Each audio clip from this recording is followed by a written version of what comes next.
Welcome to Peace Week, organized by the Jimmy Roslin Carter School for Peace and Conflict Resolution at George Mason University. Each semester, Carter School Peace Week brings together faculty, students, and alumni, as well as friends and partners from across the peace and conflict resolution community for a week-long conversation around how to effectively address urgent issues of peace and justice. Good morning, everyone. Good afternoon, good evening from wherever you are joining us from around the world. Bienvenida, bienvenue, welcome, and karibu. So our theme for the Peace Week is Building Peace in Partnership. And in this session, experiential reflections on international and local NGOs relationships, we will listen to peace building and development actors who are part of the conflict analysis and resolution and peace building field. My name is Charles Kwuelum, a Carter School doctoral candidate and a staff of Mennonite Central Committee, serving as the Senior Peace Education and Advocacy Associate International. I will be facilitating this panel conversation. As a background to this discussion, I want to ascertain that peace building and conflict analysis and resolution partnerships, or rather peace partnerships in our field, are determined and influenced by the quality of relationship among various actors and stakeholders. Therefore, it is important to note that the role of power in the field is real and its dynamics play out inevitably, either intentionally or unintentionally, among actors, either as scholars, policymakers, or practitioners, or more so, even donors. I must confess that the international and local non-governmental organization relationships are intrinsically complex and multi-layered. Local and national, which are internal, and international, which is external, dynamics emanating from various policies and contexts exacerbate these complexities. Inevitably, the shadows of the legacy of colonialism are still embedded in the structures and systems where we operate or work. And so, as actors in this field, we work to transform these structures and systems and the dynamics which we encounter. I want to affirm and note that entrenched systemic challenges in the conflict analysis and resolution and peace building field are real. We must therefore acknowledge the fact that each and every one of us here who are in this field, we are human operating agents within the structures and systems of the conflict analysis and resolution and peace building field. The effectiveness and innovation of peace and development approaches depend on how we manage, navigate, and transform power dynamics in our relationships with each other as actors or entities in the peace building and conflict analysis and resolution field. So the constant dialogue and conversations among active stakeholders and actors in peace building field from both the global south and the global north evokes a tough but bold approach to the complexifying and the decolonizing peace building as a field. Also exploring dissection of knowledge process as systemic and holistic rather than monopolistic, domineering, and exclusionary. However, power dynamics are inescapable and existential reality. To transform perspectives and mindsets, these conversations must be constructive and transparent. And so, to all of us here present, I want to reiterate the fact that the adaptation and application of certain principles in peace building, for example, unfold a testament of a common good which aims at a just and inclusive peace and well-being of the individuals and the society.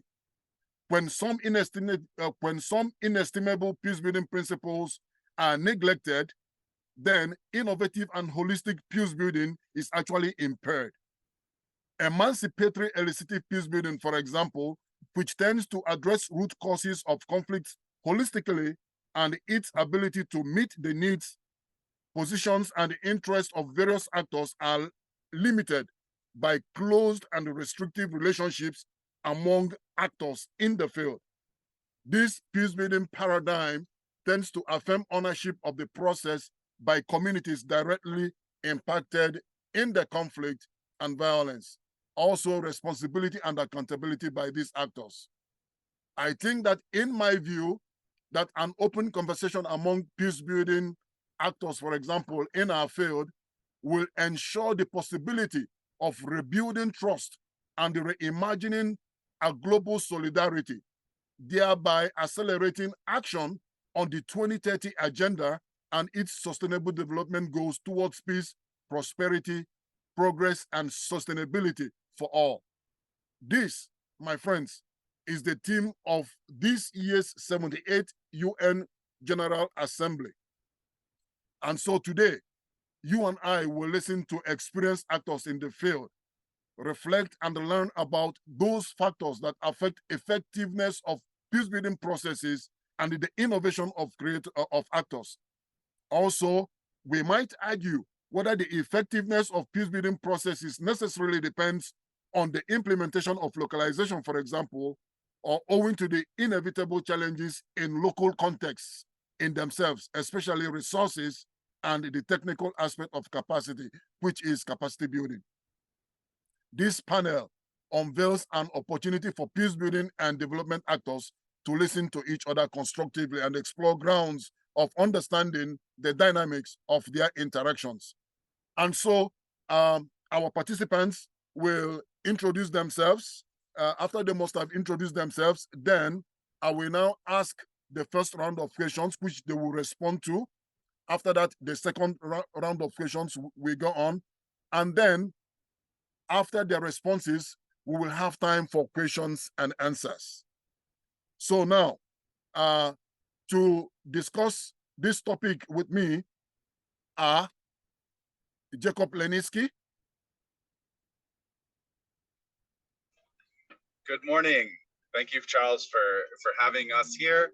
My name is Jacob Lesneski. I apologize. Because of some challenges with some of our staff members' migration paperwork, I am in the middle of traveling, but super excited to be here and super focused on what sounds like an amazing panel. I am the, along with my wife, we are the co-country representatives for the Midnight Central Committee here for Guatemala and El Salvador. Thank you so much for this and looking forward to chatting. Thank you. Myra. Escuché mi nombre, pero no sé para qué es. Disculpe.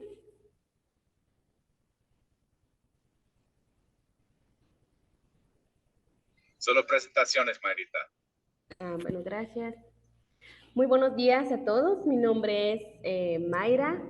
Soy de Santiago Atlán, parte de Guatemala, y me siento muy emocionada de poder compartir esta presentación con ustedes y espero que ustedes también estén con muchas ganas de poder escucharnos y poder compartir en esta conferencia. Muchas gracias. Gracias. Justina? Everyone. This is Elder Justina Mike Ngobia from Nigeria.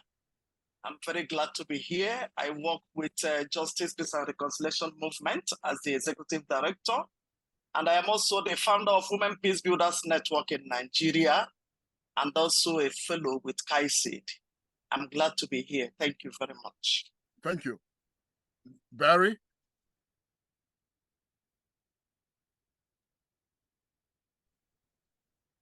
Good morning. I'm Barry Shelley. I am currently near Boston in the United States.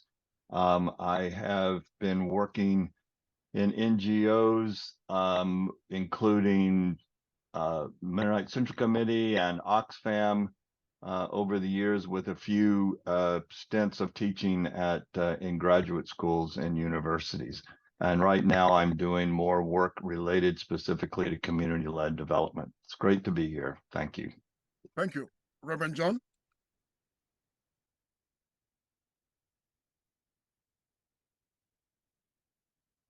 Okay, so we go to Cassian.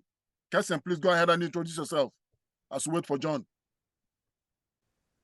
I'm Cassian Licrio, and the director of Health Channel Burundi, which is a local organization who is in partnership with Mennonite Central Committee, actually for more than 15 years. And we are still working together with NPC, with development projects and peacebuilding projects. Thank you.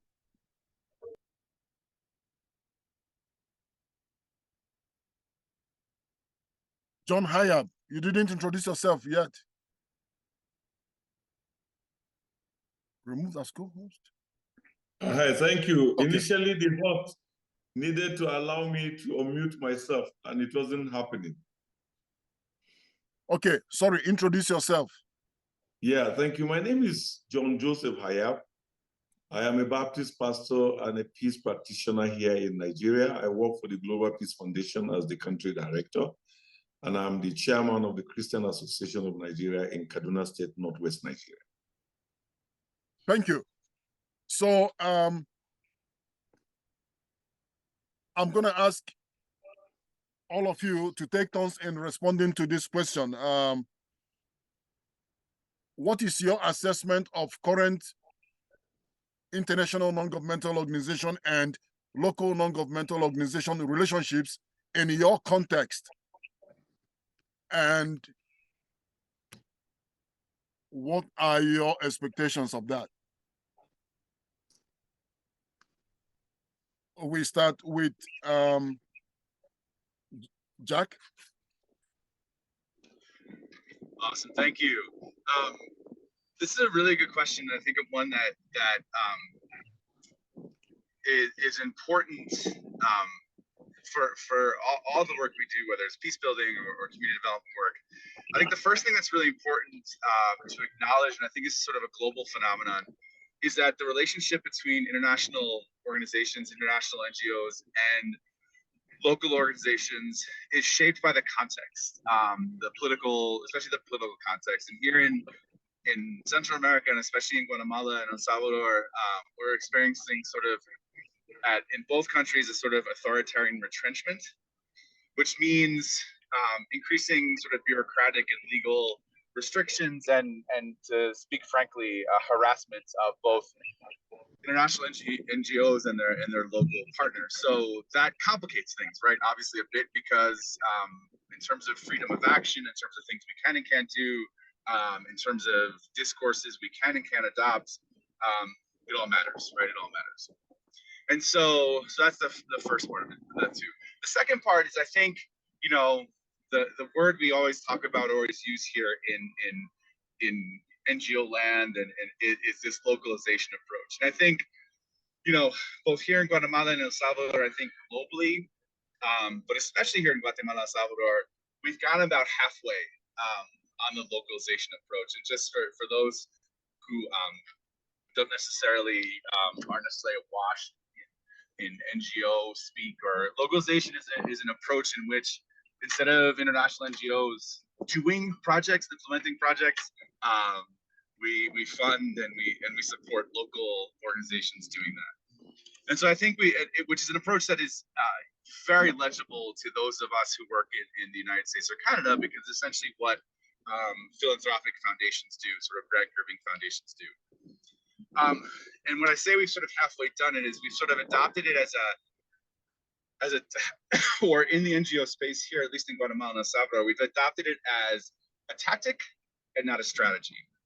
And so, for example, one of the partners that we accompany and we fund is a migrant civic organization here in Guatemala that serves especially migrants in transit, but also deported migrants as well. And like many organizations, and again in the United States and Canada, they've had to, over the last 10 years, to sort of chase after grants, right? So there's a grant from this agency to fund child migrants from South America.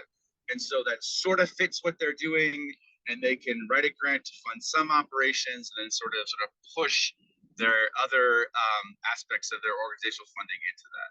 So there's still this sort of sense of what international NGOs are funding are our priorities, right? So we're focused on X issue with Y population in Z country. And so we look for partners that have some similarities on that, as opposed to what a sort of a full localization approach would be, to look for partners, look for organizations that have the kind of vision, have the kind of organizational structure that fits our vision of long-term social change, that fits our vision of what we want to see happening in the world, and then moving accordingly. So again, I think, Midnight Central Committee, for example, we've been doing this sort of localization approach at least for 20 years, if not longer, in places like Guatemala and across the world. And so we see there's this process of first letting go of control of implementing our own projects, right? And saying, no, instead, we're going to fund and accompany a local organization here in Guatemala, Salvador, in their projects. And so that's the first step. And the second step is to say, we're not just going to sort of look for projects that seem nice, but we're going to sort of look for partners, organizations that not only have good projects, right, that fit with us, but also have a sort of a vision, have a social change vision, have an organizational niche that really fits strategic plans and strategic development too. And so a lot of, I think, the international NGO space is in that first step, right? Okay, let's fund projects, but that ceding of control to local organizations and a focus not only on the projects that local NGOs implement, but also their own institutional functioning, their own institutional strengthening. I think a lot of us are just getting to that second step, which again implies a significant ceding of power and control. And I really appreciate, Charles, you framing this discussion, talking about power and power dynamics.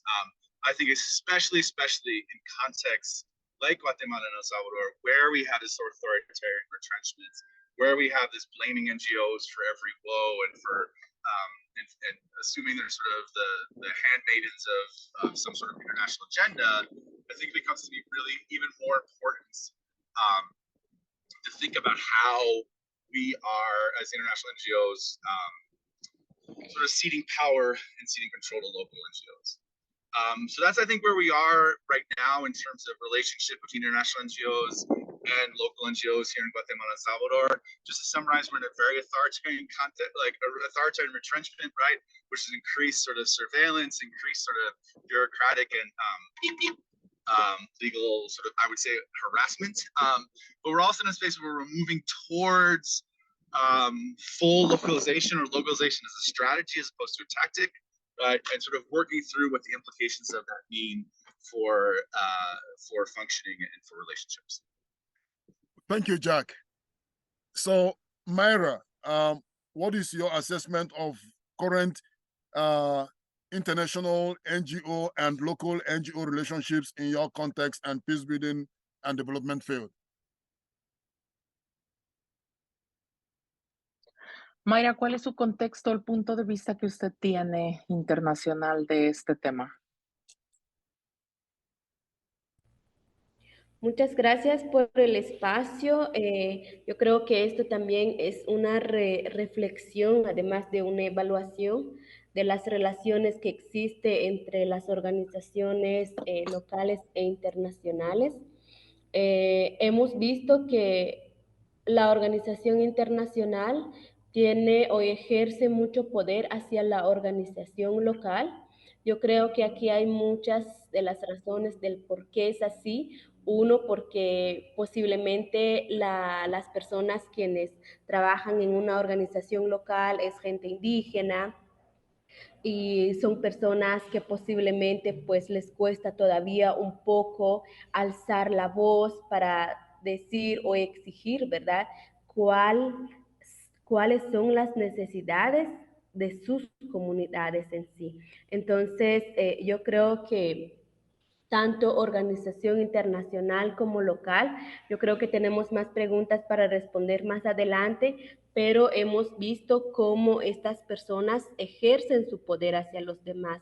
Aquí viene otro tema, lo que es el colonialismo, ¿verdad? Lo que se sigue haciendo todavía en las comunidades o en las organizaciones, y cuando las organizaciones locales levantan la voz y dicen, mira, que queremos presentar nuestro contexto, queremos dar a conocer cómo es en sí nuestra comunidad. A veces las organizaciones internacionales pues empiezan a crear un conflicto desde ahí, ¿verdad? Y si nuestro objetivo como organización es el desarrollo de la paz o el desarrollo de las comunidades, entonces no va alineado con lo que decimos, con lo que hacemos, porque somos nosotros a veces las mismas organizaciones quienes implementamos los conflictos, quienes no trabajamos en el desarrollo de la paz. Y entonces, ¿cómo vamos a reflejar eso ante las personas? ¿Cómo vamos a transmitir eso ante las personas si nosotros somos los creadores de los conflictos?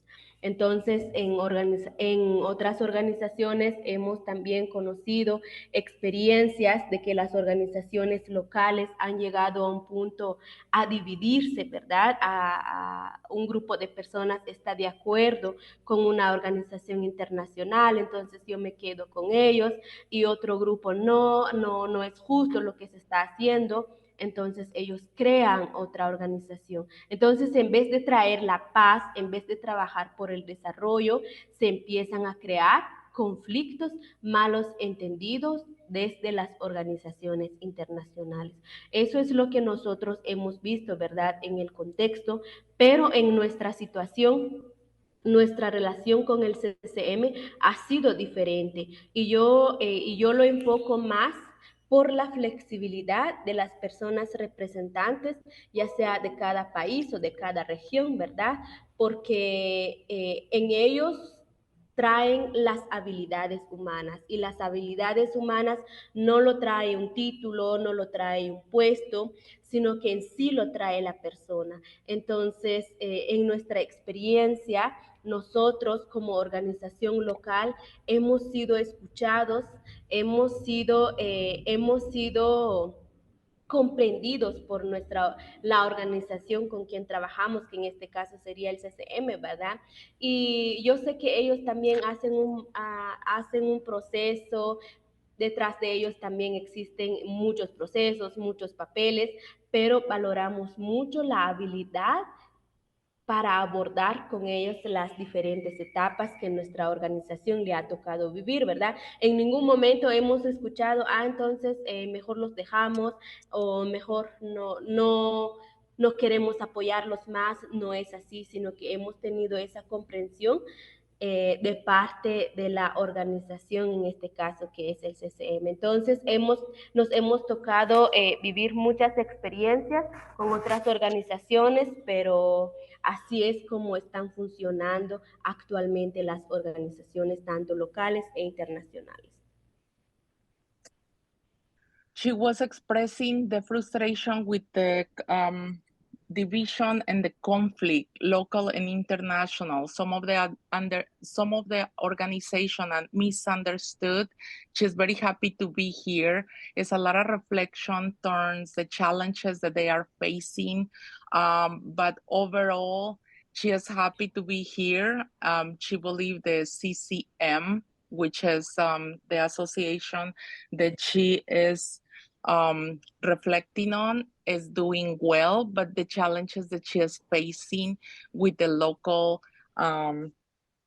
division and conflicts and misunderstanding for some of them is being a challenge. Thank you. Charles, Gracias. is it okay if I pick up a thread? Yeah, please, Jack. There as well too. Yeah, Jack, go ahead. So I think one one thing that's really important that Mayra mentioned is, and I neglected to mention this, is the way in which agendas of international NGOs get played out in local context, right? So if there's conflicts in our world of international NGOs, right, about a specific intervention, about a specific approach,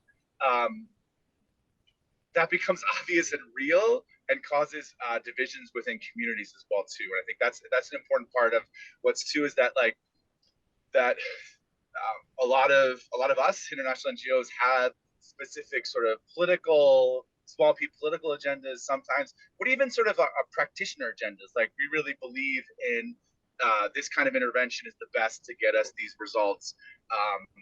And there's ones that don't believe it too. And so because of the power that international NGOs have in these areas, and Mayra specifically mentioned, she's from Santiago Atitlan, which is a Sutujil Maya community in Guatemala, especially when working with populations that are sort of double marginalized in their context, like Sutujil Maya people are, in a largely sort of Spanish, in a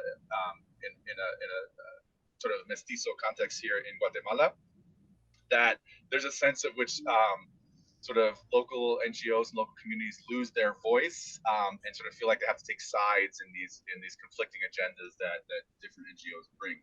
Because that's the other challenge here in Guatemala, Salvador. I don't know if it's similar to what in other countries, is that we don't lack for international NGOs working here too with different agendas and stuff too. And sometimes those conflicts get sort of downloaded onto communities, and communities and local organizations feel compelled to sort of take sides because of the power of international NGOs.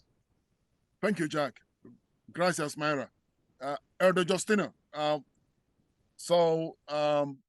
the question, what is your assessment of current INGO and LNGO relationships in your context and peace building and development field?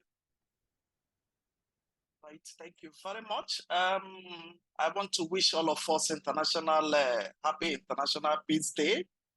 And then I'm very, very particular about the theme of this year, which is taking action for peace. And what the university have done today, bringing us here together, is one of those actions, coming together, especially to iron out how we can actually have a robust relationship between local NGOs and international NGOs. This is because two of them plays a very critical role in this peace process and development, even in the triple nexus, peace, development, and humanitarian action. If the two of them do not really work collaboratively, it is actually going to be an issue.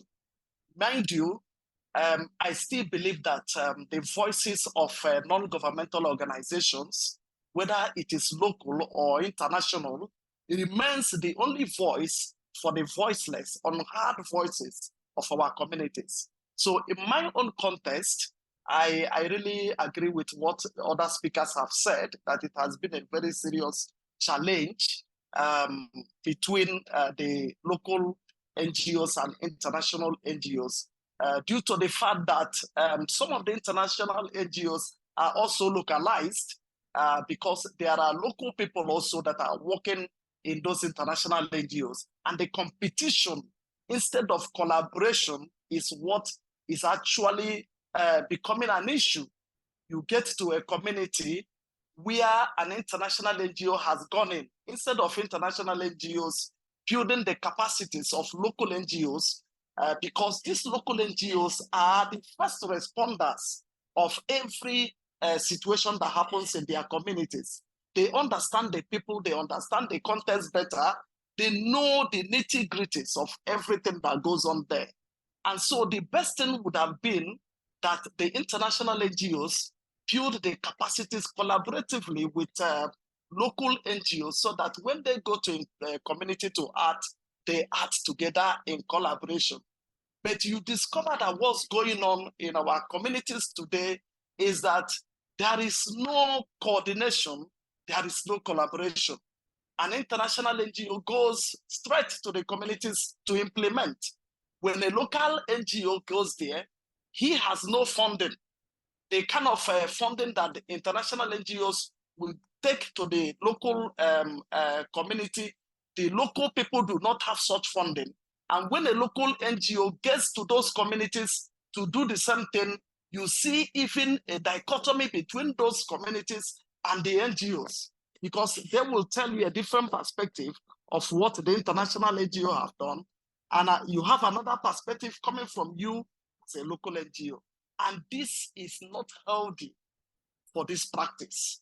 And so in essence, it is very, very important that localization should actually be an intentional thing to do between the local partners and also the international NGOs, so that everything that is happening will be so coordinated in such a way that they will practice with one voice.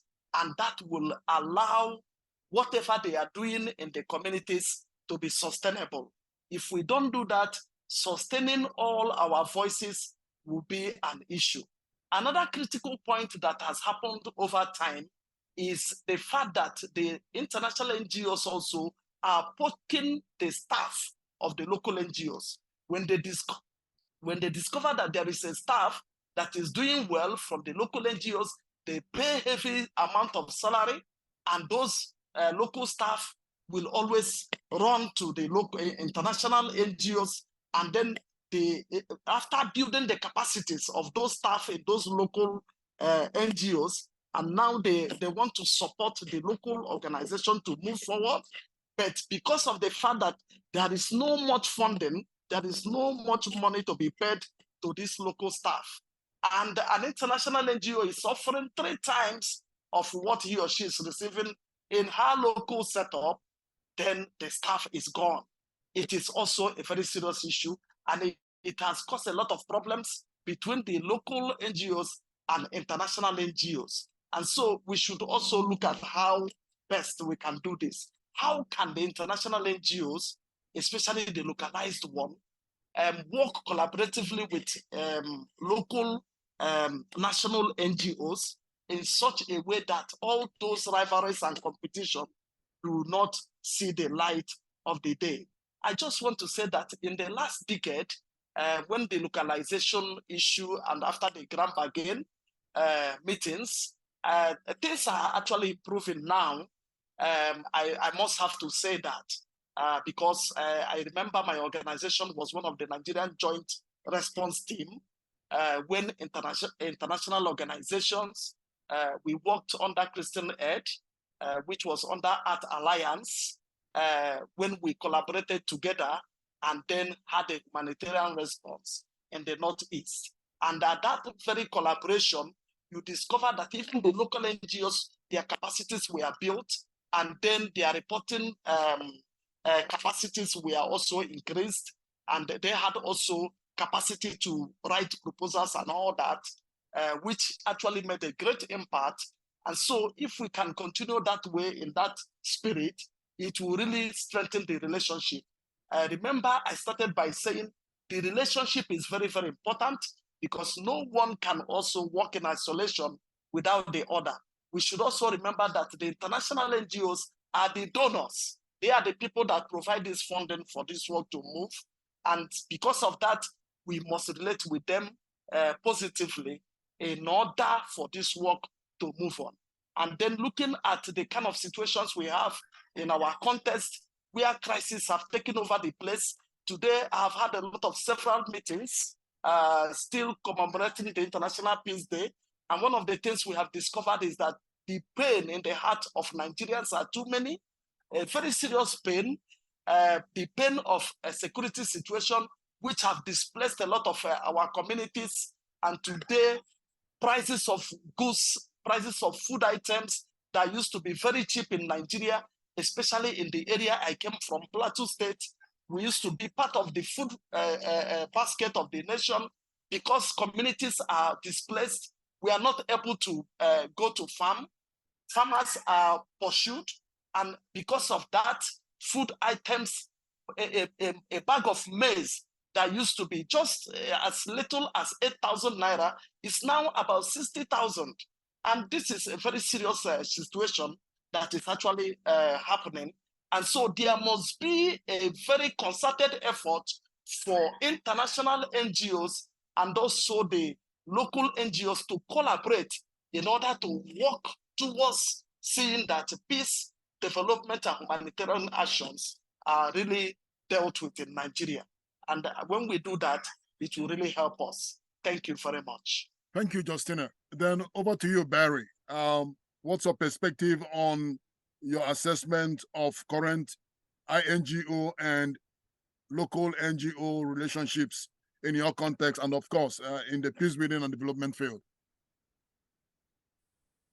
All right, I wasn't expecting to go right now. This is great. All right, so I just want to say I'm not in a specific development context right now, so I'm going to offer more sort of reflections from my several decades of experience. The first on the positive side of INGO and local NGO relationships, I would say, first of all, I think the vast majority of persons from both types of NGOs are well-intentioned, compassionate, and committed to making a contribution to the welfare of the people in the global South. And the partnerships between the two often do produce positive outcomes. In some cases, local NGOs are active participants in INGO program planning processes. I can speak to some experience with that. During the past 20 years, some INGOs have gone through intentional self-reflection about their approaches and roles in development and humanitarian disaster response, and about their relationships with local NGOs. Out of those processes have come some good things, rights-based approaches that shift the focus from charity models to change models that center on local residents as the change agents themselves. And the shifting to staffing national offices around the world with fewer expats and more nationals. More recently, still, another wave of reform has brought further changes in the structures and operations of larger INGOs. And one of those is localization, which has already been mentioned, so I won't go into that right now.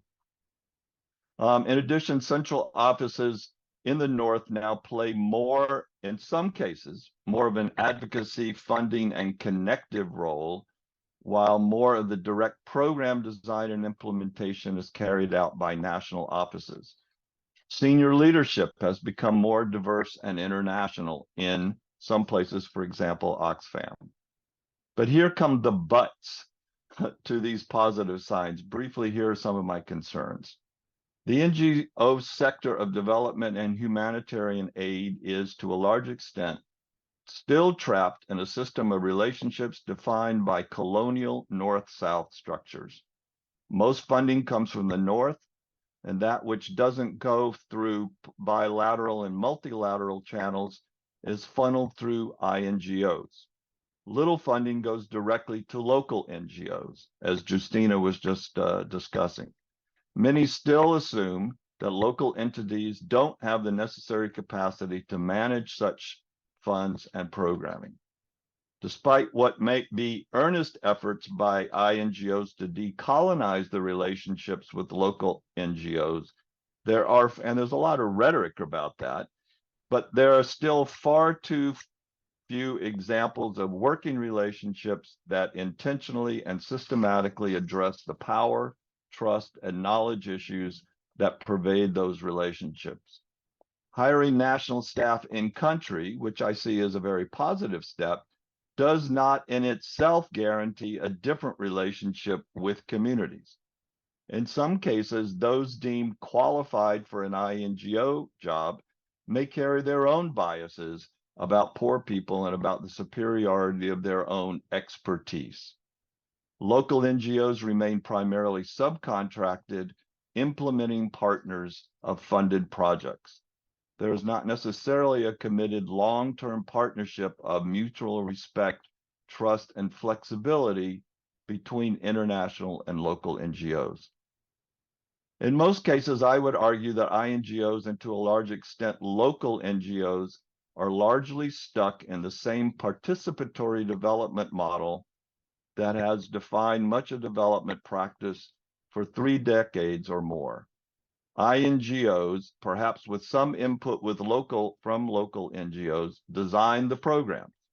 INGOs and local NGOs then invite those in local communities to participate and solicit their feedback on the program. Despite what may be sincere willingness to modify the program based on the feedback, the hierarchy remains entrenched. Programs are not designed by those they are meant to engage. Often, organizations talk about processes that generate community ownership, which frankly, I just get really tired of hearing. Because participation alone does not create real ownership of a program designed by outsiders. Funding structures are a big constraint and significantly shape NGO relationships. There is intense competition among INGOs for donors and among local NGOs for INGOs. The donor enterprise greatly skews goals and programs depending on what donors are prioritizing. I'll leave it at that for now. Thank you. Thank you, Jack. Thank you, Barry. So now, Reverend John. Thank you very much. And let me thank my colleagues for doing justice to the topic. So I'm actually going to be speaking less since they've almost said all. But permit me to say, as the last speaker said, truly speaking, there is still the colonization of peace-building projects.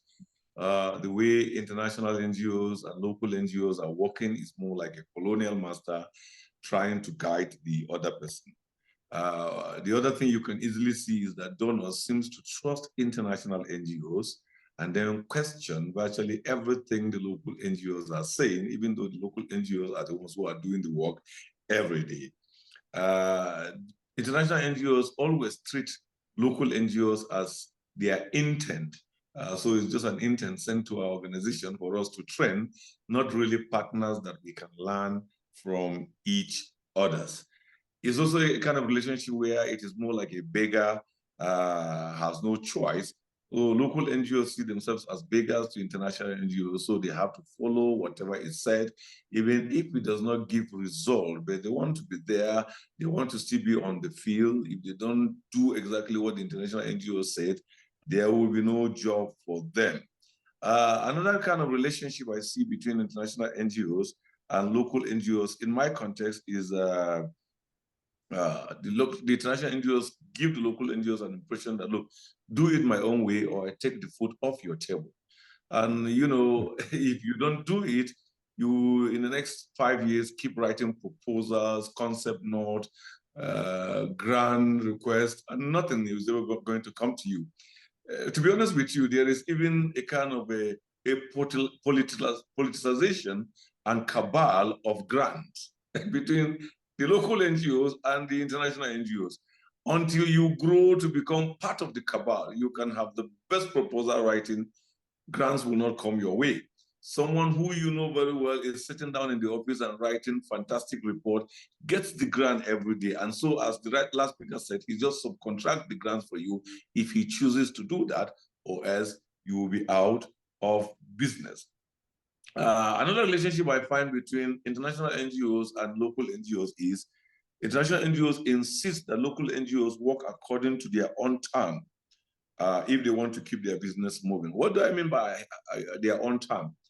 There are many things today you hear about conflict that are not really the real problem, the issues. But you have to go by the term the international NGO or the donor chose to. I'll give an example with myself and the Nigerian context. There's a violence going on in our country, especially in Middle Belt and some Northwest Nigeria. Before the banditry and the terrorism that has just come, they call it farmers-herders conflict. But the reality is that it's not exactly that. And the reason why we've not been able to address it because every day we want to call it farmers-herders conflict. Well, the conflict is not farmers-herders. If you dare write your proposal or need assessment and do not put that the reason for the conflict is because of tension between farmers and herders, they would think you are not saying the truth. But that is not the issue. As long as you keep writing that, and you see, because in your needs assessment, you have said it is farmers-herders, you have to report to fit in farmers-herders, or else your report will not rhyme with your donors. or donors' expectation. Another thing is that there is this problem of combining or separating, combining policy and practice in peace building. The international NGOs will tell you, we know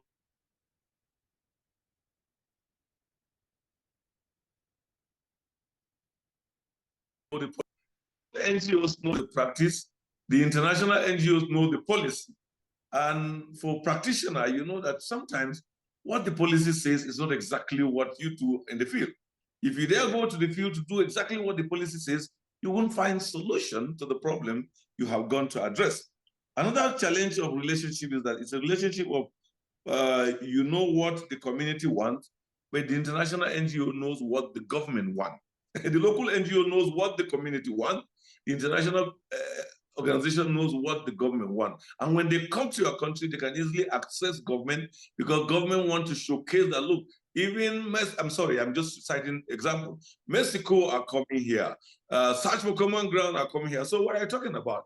And you know, sometimes when they despise local NGOs like that, so local NGOs want to play along and start doing things the way they want. And that's why you can have one challenge for 2 decades or 3 decades. Billions of dollars have been sunk into that project, but there is no change in the people because what is going on is just to please the record or to satisfy the document, but not to really bring the change people. Last but not the least, another thing I believe that is also a relationship challenge between international NGOs and local NGOs is reporting by international NGOs to many donors is seen as standard. Even when such reporting is created in the office, reporting of events, reporting of activities, well, the report of the local NGO who will bring in the real issue, the real thing that matters to the community, does not fit the agenda of the donor. So the donor will keep asking you to go back and write it. You have to write it this way. Do you want me to tell you what I've met on the field or what exactly is happening in the community, or you want me to write something that you want to present somewhere? And as I said earlier, since you want to remain in business, you want to still go out to the field and preach peace, then you have to do and write it their own way. But consciously, you know in your mind that what you wrote and what you are presenting is not the actual, the issue. So programs are sometimes conceived or designed by the international NGOs, not really because they have gotten the input of the communities.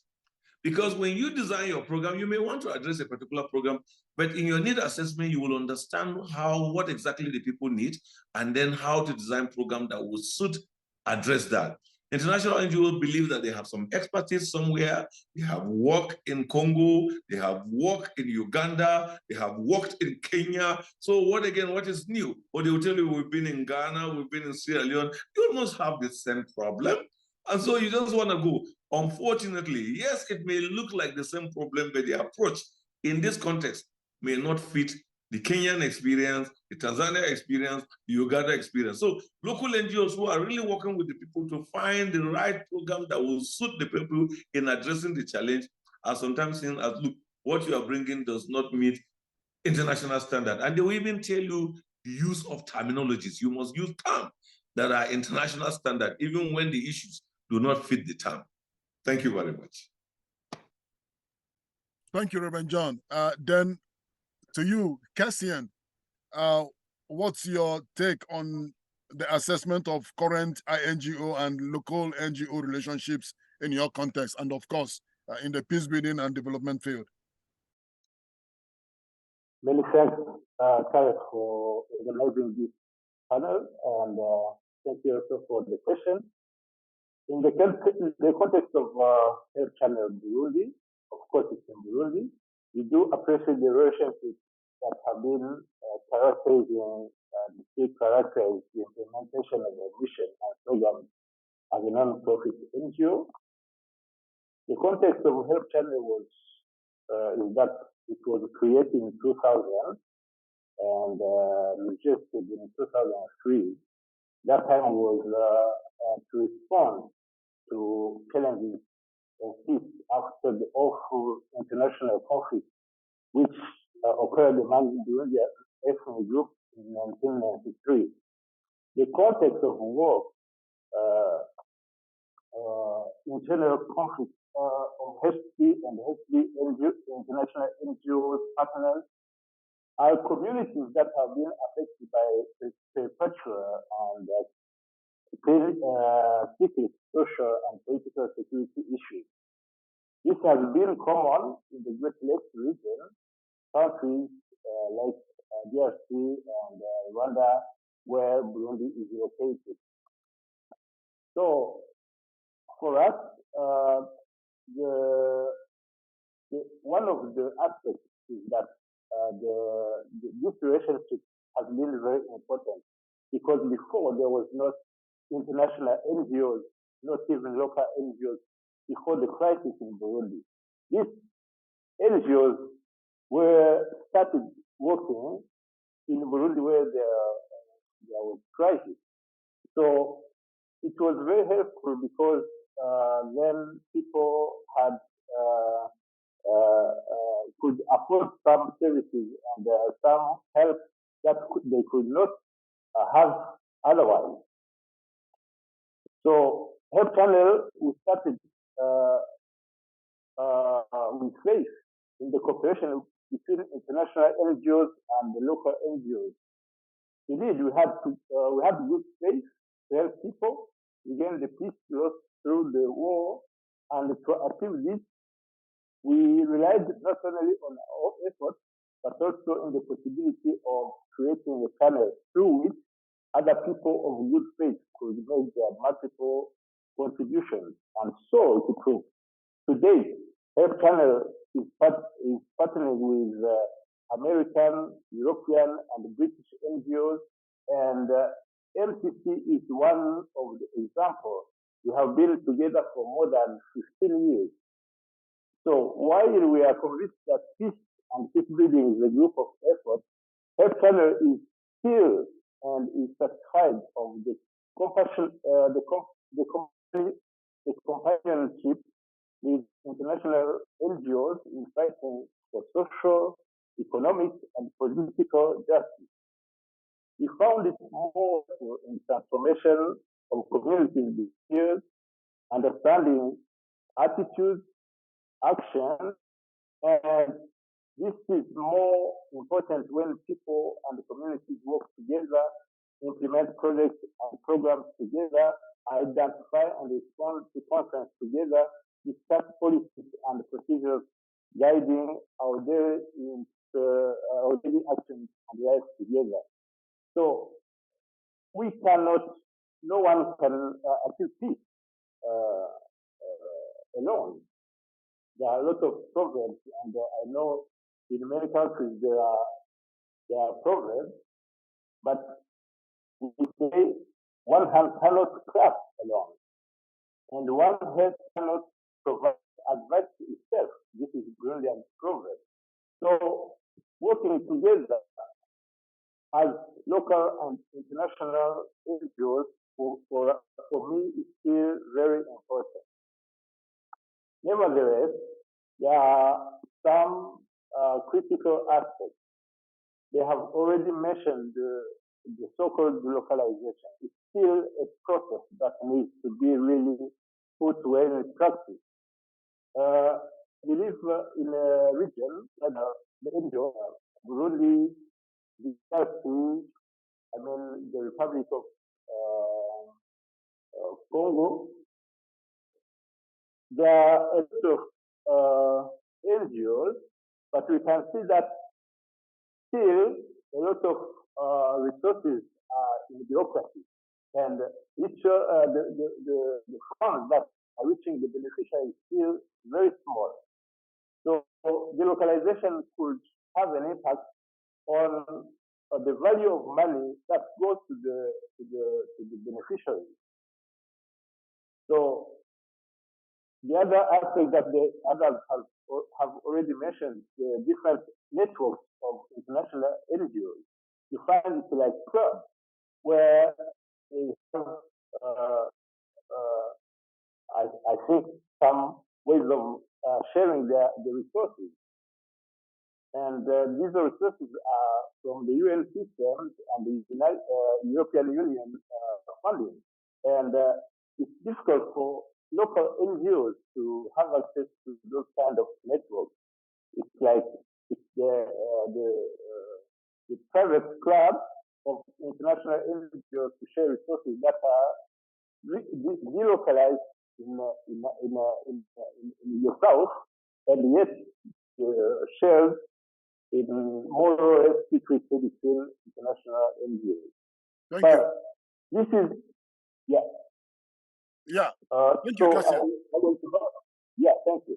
Yeah, right. Okay, so thank you so much for your response in this very first round. Please feel free to drop in your questions on the chat box panel as we respond to the second round of questions. Just briefly, after that, there will be responses from our panelists to your questions. So from all of you, our panelists, the next question is just briefly, what type of relationship then would you recommend between NGOs and local NGOs? Just briefly, so maybe 2 or 3 points before we go to questions and answers. Jack? Yeah, thank you. And gosh, I just want to say to my colleagues from Africa, hearing your experiences is heartbreaking in some respects, right? In a lot of respects, just that the struggles you're sort of facing, right, with international NGOs and in challenging contexts as well too. And I appreciate Barry for you laying out what for all the hype and the talk that we have about new models and localization, that we still have the same model that the Dutch East India Company had, that the British East India Company had in the colonies, right? That there's a central office setting priorities that are then run by local offices, maybe staffed by people who are from that country, right? But are very much what Franz Fanon and other sort of decolonizing theorists talk about, sort of that sort of middle layer of sort of colonial power in the colony. So yeah, so appreciate all of what's been shared here. And I really think that I think all of what has been said really speaks to this necessity of, especially on my end, and I'll speak from my end as a INGO sort of representative, is changing our models, right? Because this model of participatory development is neither participatory nor development, right? And so seeing ourselves as INGOs not as implementers of global understandings of what development should be, and sort of not acceding to the sort of this neoliberal model of Nigeria is the same as Ghana, is the same as Sierra Leone, but rather understanding that our job is redistribution, right? So it's redistribution of resources from the global north to the global south, right? If we're talking about decolonization, I appreciate that both Barry and Maida talked about that. We're talking about doing the opposite of colonization, right? And so if colonization was the imposition of political, social, and cultural models, right, on the colony by sort of the center in order to facilitate economic extraction from the colonies towards sort of the global north, then decolonization, especially as practiced by those of us in INGOs, needs to be at the least the opposite, right, of the redistribution, right, of economic resources from the global north, where we're headquartered, to the global south in ways that allow for the development of post-colonial political, cultural, social identities, right? And so that's, I mean, as much as we want to as much as we want to talk in fancy words about localization, as much as we have thousands of discussions on decolonization that end us in sort of circles and cul-de-sacs and rabbit holes, really understanding what we do as INGOs differently, right? And understanding it not as sort of this central model of distributing sort of sort of global knowledge, global decontextual knowledge to people in the global South.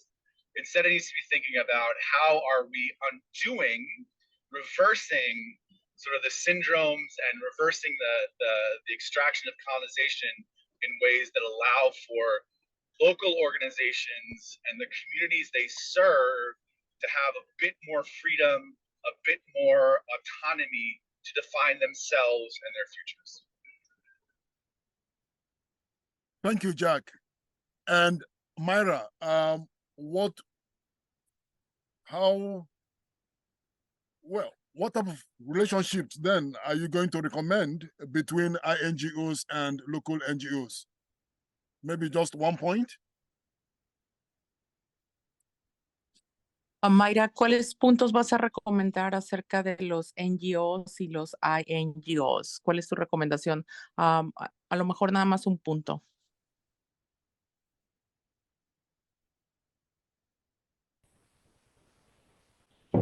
En el caso de mi recomendación sería una relación de las organizaciones de manera continua para conocer los desafíos y los retos de la institución local. De esa forma, pues la organización internacional podría dar algún tipo de acompañamiento o algún tipo de asesoría a las organizaciones locales para que también pues se crea una relación fuerte, se crea una organización con una confianza bilateral.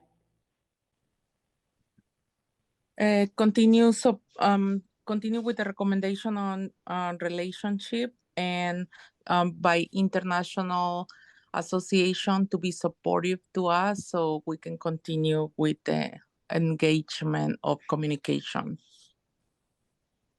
Thank you.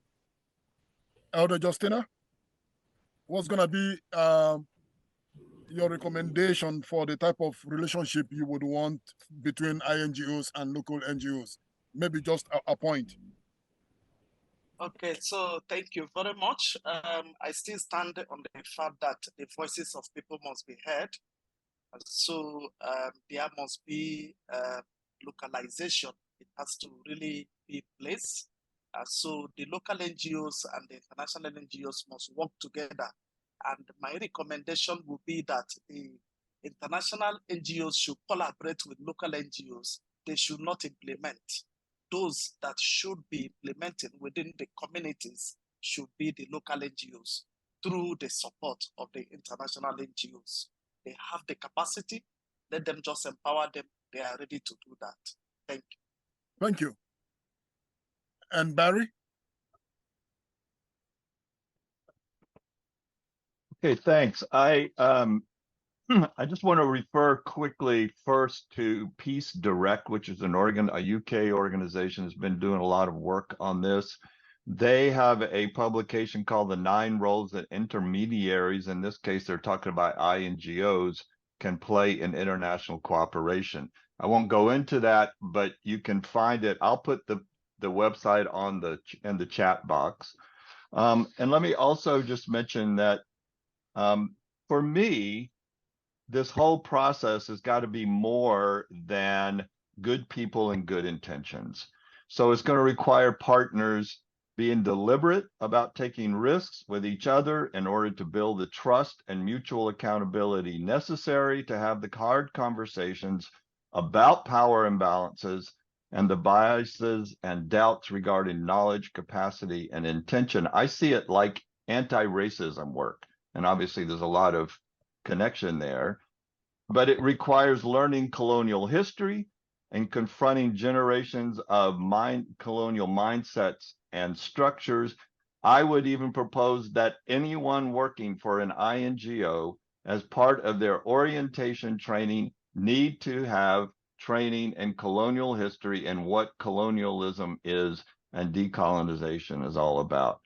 So let me just say that I think that the relationships require clear, concrete, mutually agreed upon methods that address 2 kinds of challenges, and this will be very brief.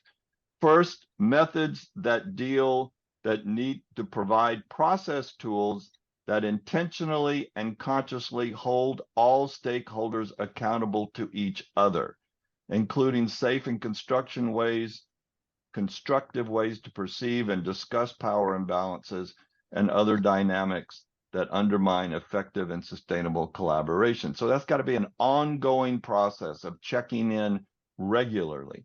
And second, that there's a clear, concrete process for collaboration that is not formulaic, that's not rigid, linear, or narrowly time restricted, so that we can get out of this 3-year donor project cycle. And I can also put in the chat a website for the Collective Leadership Institute in Germany, which I've been working with to develop particular tools that I think address that. So finally, in closing, I would just say we need to move past relationships that start with an INGO proposing a program and looking for local NGO implementing partners. I'm advocating for collaborative ecosystems, I like to call it, in which partners develop programs and theories of change together, what I like to call evolutionary theories of change, where representatives from INGOs, especially those from the North, take a posture of humility and learning, that are not strictly time-bound, that are not forced into 3-year project cycles, and that build a culture of mutual accountability and feedback. I'll just say I'm not naive. I know there's a lot that would have to change, but I'm optimistic that at least a few people and few organizations are willing to start and see what they can do to transform these relationships. Thank you. Thank you, Barry. Excuse me. And Reverend John, just brief, maybe 1 point. What would be your recommendation? Well, hello? Yeah, we can hear you. Go ahead. Okay, thank you. All right. I want to see a relationship that I would describe a teacher pupil relationship. Every good teacher desires to see his pupil grow and become better than him. I think when international NGOs desire to help local NGOs to grow and even be better than them, then we are making a good progress. They can do that through trusting their judgment and appreciating that their contribution is good and realistic. They can do that by also building capacity and just presenting a document for them to execute, and they finish and it goes up from there. And they can do that by also sharing experience. A teacher is interested in ensuring that his pupils know a lot, so that once he becomes the teacher of tomorrow, he can teach others tomorrow. So international NGOs should see the local NGOs as that group that they need to work together and prepare them for the future great tasks, because we will always have development programs. It will not stop because we have grown, it will continue. So why don't we do something that can remain and be sustainable than what we just do? Once your project is over in the community, you've gone, your name is gone, and nobody remembers you. I don't think that's the right thing to do. Thank you. Kessian, just 1 point. What would you recommend as a relationship between INGOs and local NGOs in your context? Just a point.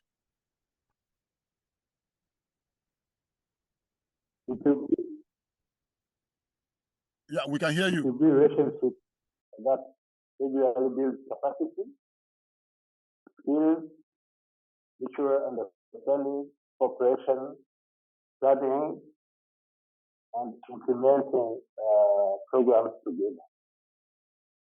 A deeply win-win relationship leading to local, national, and international peace building should typically be maintained. And the qualities would include human dignity, respect, because attitude and behavior depend on numerous factors, including culture, dairy, environmental interaction. So they need to be a very big understanding to have a sustainable peace and development in our world.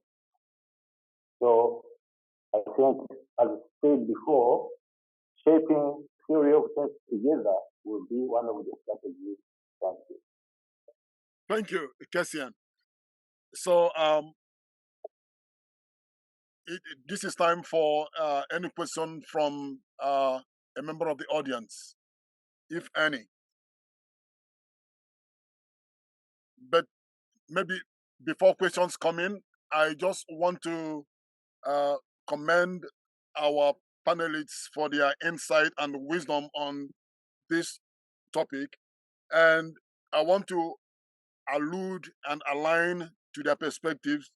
But let me just add that this kind of raises so many questions around the sustainability of peace paradigms which we have, and then also the fact that there is a need to actually harness local and contextual resources in order to boost and fill in the gaps where we have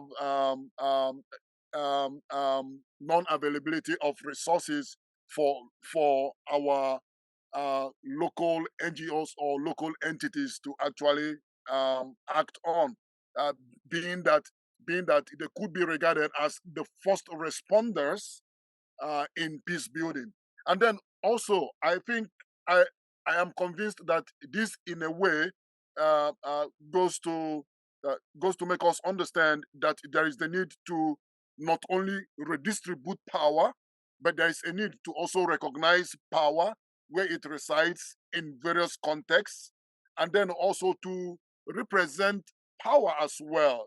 So that is to say that there's going to be what Barry had called epistemic humility, you know. So it's important that both actors become humble to respect unique differences that are just indispensable as things play out.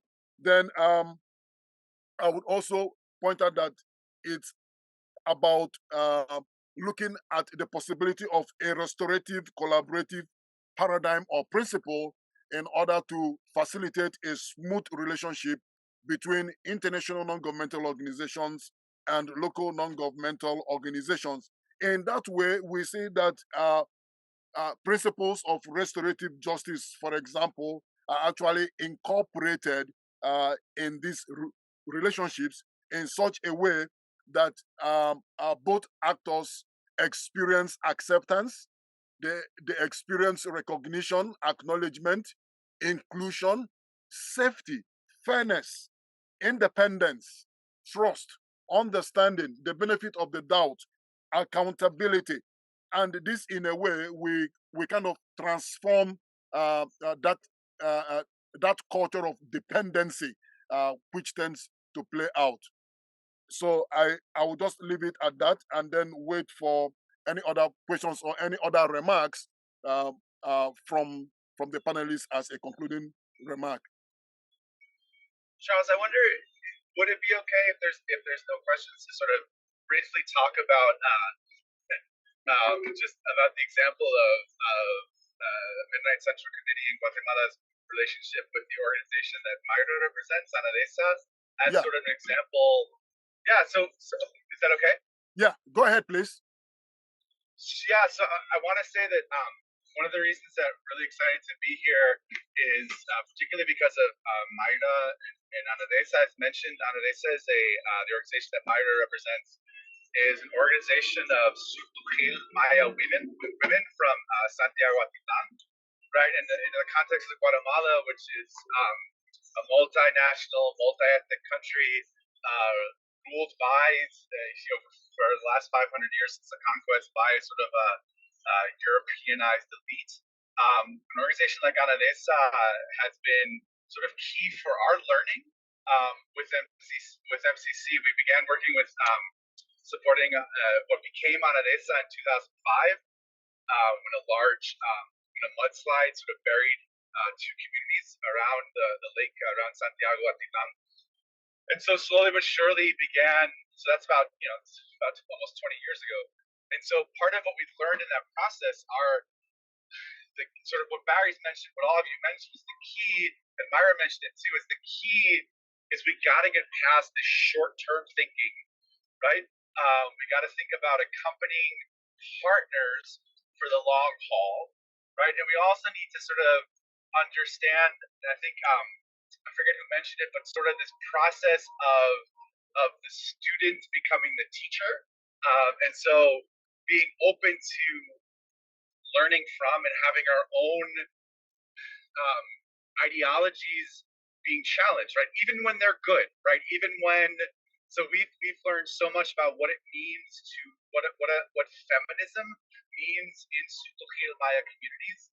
We've learned about what participatory decision making looks like from a Sutuhil Maya perspective, right? And part of that comes from, as Barry said, and as a number of y'all have said, is this localization process that it's not about us designing a program and finding local subcontractors to implement it, but it's about us as INGOs having a vision for local democracy, local autonomy, and local projects run by local people for local communities, right?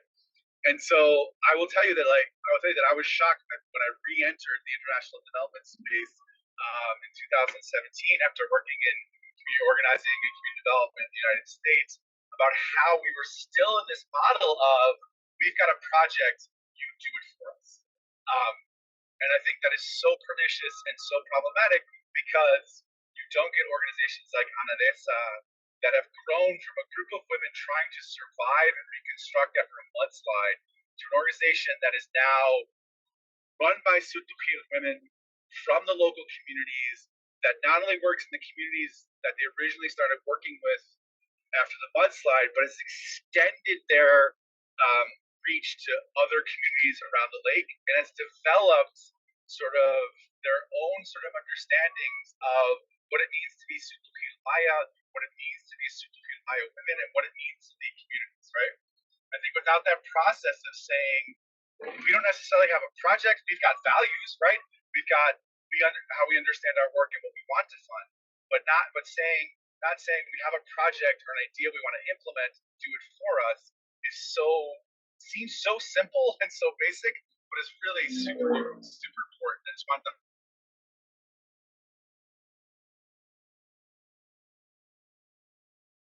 Okay, Jack.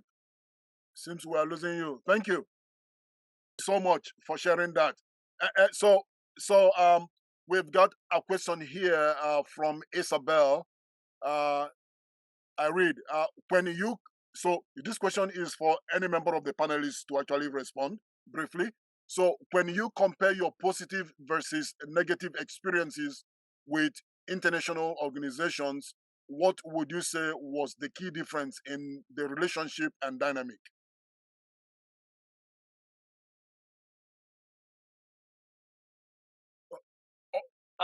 For me, I want to say that my experience with international NGOs have been that of first, if you know what you want, I think the international NGOs are also already there to listen to you.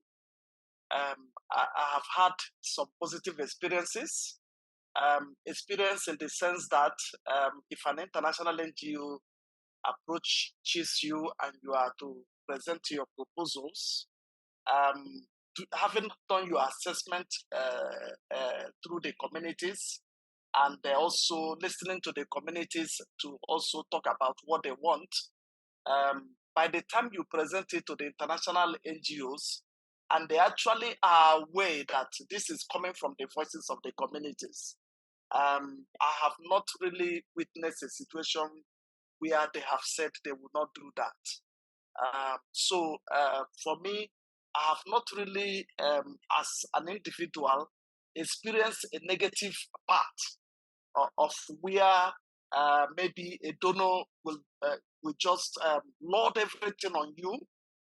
Even when you are saying this is what the communities are saying, the donor is insisting on what they have said. Personally, I have not been able to experience that, because I've been able to actually engage in such a way that the communities are aware of what's going on, the donor is aware of what's going on, and then we work collaboratively to make sure that we achieve Good. Thank you. So, Jack, did I hear you say that Myra wants to respond to the question? Está la pregunta traducida. ¿Quieren ver tu perspectiva? ¿Qué creen los panelistas que podría ser un NGO internacional para reforzar el trabajo local? So, si la puedes ver en el chat, está la pregunta completa. Mayra, ¿tienes tu opinión de la pregunta que pusieron en el chat?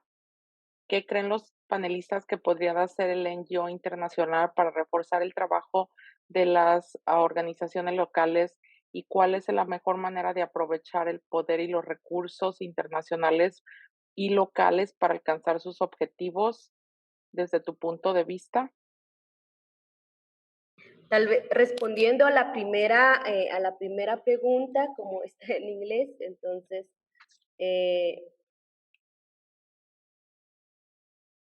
mi respuesta es que las organizaciones internacionales estén comprometidas con el acompañamiento a las organizaciones locales y también tener una comunicación oral, conversatorio con ellos, que no solo sea comunicación a través de informes, sino que sea de forma conversatorio para conocer en sí las experiencias, los retos, los desafíos, los logros de las instituciones locales.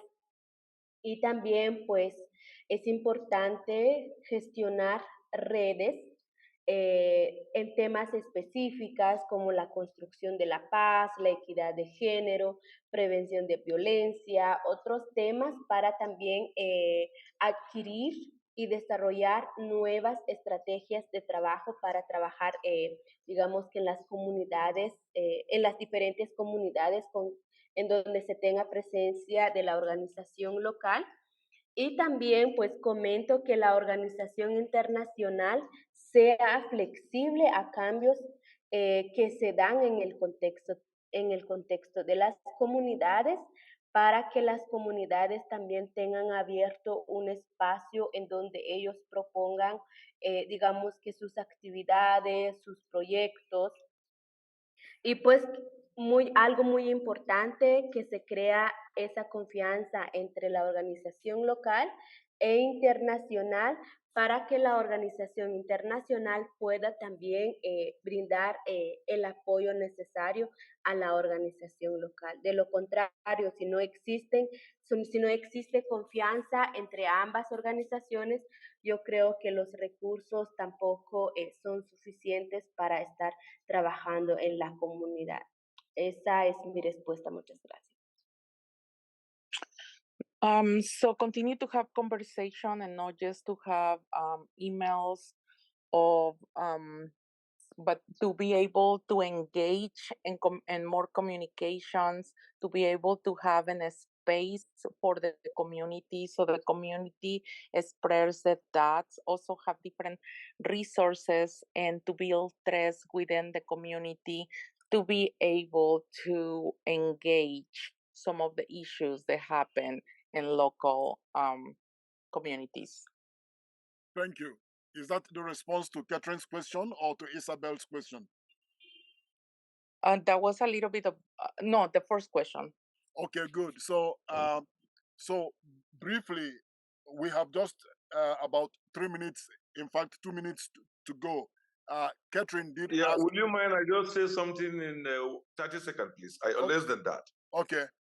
Yeah, there's no way we can ever say that our relationship with international NGO is completely negative. We have a lot of positive relationship, we have a lot of positive partnership, we have a lot of positive engagement. But because the conversation is for us to learn and improve, we have to bring out those tiny things that we are grovelly in our hearts and have not said it, and international NGO do not recognize that. And that's the reason why we are bringing out those negative things that we can know that is not helping the growth of local NGO, is not helping the independence of local NGO, is not helping the local NGO to be on her own, or that taking ownership of certain things. So she keeps doing it the way of the international NGO. I just wanted to say that. And we see many ways we can really partner together. That's why we say we should share experience, we should build capacity of each other, we should trust. That is the way to go. Once there's a trust between a local NGO and an international NGO, then things will work smoothly. Thank you so much. Thank you so much. And so that kind of highlights the importance of listening. And so I do think that this is the time for local NGOs and international NGOs to actually pay attention, you know, and listen to and listen to each other in order to be able to not only understand the dynamics in their relationships, but also to be able to respect their unique differences and then also work towards transforming those differences and dynamics that play out. And overall, it implies then that from this conversation, irrespective of positive and negative aspects of that relationship, it implies then that one, that context is unique. And apart from context being unique, be it international context or local context or whatever context you might name it, it is unique. And then also culture. Culture is unique, you know. So assigned to individual and various contexts is the fact that there is a culture in which the actors actually live in and express from. So this is highly important. Then also I want to note that each actor is unique in himself or herself or even as an entity. And that is the reason why I previously mentioned the fact that in these organizations, in these entities, you and I are the human operating agents. And what it means is that what we carry as individuals, as humans, as workers, actually affects the way these organizations relate to one another. And I do think that with that, we have come to the end. And for those questions that we are unable to respond to, please, I am sorry, but kindly connect via email. Thank you so much for attending and for participating. And thank you so much for your wisdom and insight.